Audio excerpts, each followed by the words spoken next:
गिबि गिबियावनो खुलुमनाय थाबाय साफ्रोमबो बे चेनेलखौ नायगिरि आरो रायजो राजा नोंथांमोननिसिम। दा जोंहा खोब मोनसे मोजां खौरां, बे जोंहा लेडौ बाजार होननाय मोनसे जायगा, बे हाग्रामा ब्रिज खाथियावनो। दा बेहाय मोनसे बेम्बु ब्रिज, बे बेम्बु ब्रिजआ दिनै जोंहा जोंनि दोलोनि बा आंनि आखाइजोंनो बेखेवनाय जाहैबाय।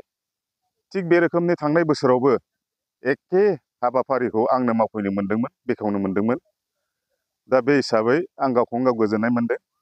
आरो बे मोनसे जोंनि ओनसोलनि बा जोंनि सुबाइजार ओनसोलनि मालिपारा, जेरै मंगलियान, ओजोंहाय जोंहा एकदमबारे चौधुरीपारानिफ्राय लानानै एन्टायार जोंनि सुबाइजार समस्तिनि मोनसे बिराद गोनांथार दालां बियो।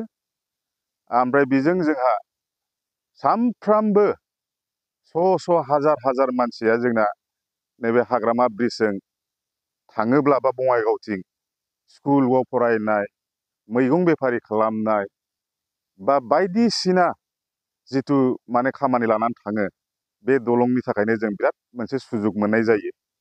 दा बेखौ दैज्लां समाव जोङो माने दै बानानि थाखाय जोङो बेखौ बानायनो हाया, खिन्थु जों मेसें जानाय लोगो लोगोनो बेखौ टेम्परारिबाबो जांख्रिखां क्लाबनि दारै, लेडौ बाजारनि बे मोनसे क्लाबनि दारै रायजो राजानि थाखाय बेखौ सुबिदा खालामनानै बिथांमोना प्रत्येक बोसोरावनो नैबे मेसें बोथोराव बानायना होयो। दा बेनि थाखायनो बेजों जोंहा अनेकथा सुबिदा, बे सुबिदाया जोंहा मोनो। आरो बिथांमोनखौ आं बिनि थाखायनो जांख्रिखां क्लाबनि साफ्रोमबो आफादगिरिजों लोगोसे बिसिनि टिम, बेखौ आं साबायखर होयो।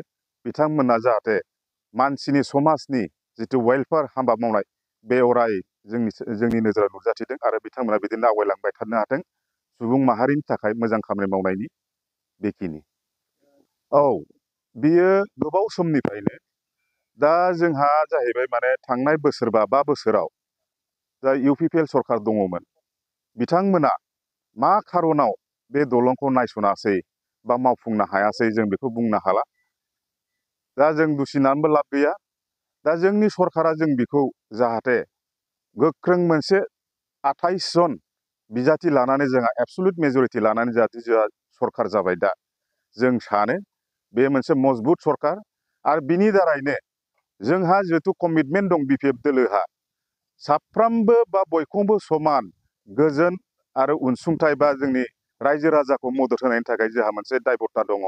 दा बेखौ निस्सय जोंबो दोलोनि जानानै जोंनि BPFनि चिफ बा बड'लेण्डनि चिफ मान होनो गोनां हाग्रामा महिलारि सारनि सिगाङाव जोङो बे गोनांथिखौ जोङो निस्सय दैथायहैगोन, आरो बिथाङा निस्सय जोंनि थाखाय मावना होगोन, आंहा बेखौ आसाबादि।